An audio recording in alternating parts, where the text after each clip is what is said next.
येरवडा जेलमधला एक कैदी आहे. त्याच्यासोबतचे सगळे साथीदार 1 वर्ष सोडून गेले. तो एकटाच राहिला.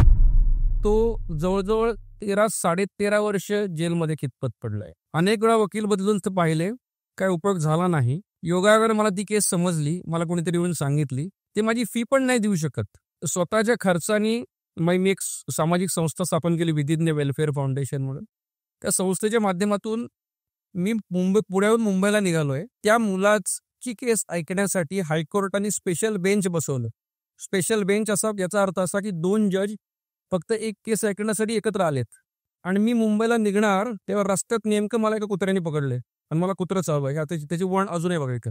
हे कुत्रं चावलं, इतकं भयानक चावलं की मग इथं मला रक्तच येतंय. मला 4 इंजेक्शन घ्यावी लागतात. मी तसंच ती जखम पकडलीये. इथून मुंबईला निघालोय. मी जेव्हा कोर्टात उभं राहून आर्ग्यू करतोय तेव्हा ती जखम वाहतीये बरं का. आणि जज वरनं पाहतायत. आपण तसं आर्ग्यू करतो आहोत. आणि गंमत अशी की 13-13.5 वर्षानंतर हा माणूस पहिल्यांदा जेल बाहेर जामिनावर शकतो. सांगायचा भाग असा आहे की मला त्या वेदना जाणवल्या नाहीत त्यावेळेस. त्यामुळे आपण म्हणतो ना, काही वेळा तुम्हाला ना you have to rise above, म्हणजे पर्पज आणि हायर पर्पज असं म्हणतो ना आपण अनेक वेळा, की ठीक आहे म्हणजे वकील इज माय पर्पज.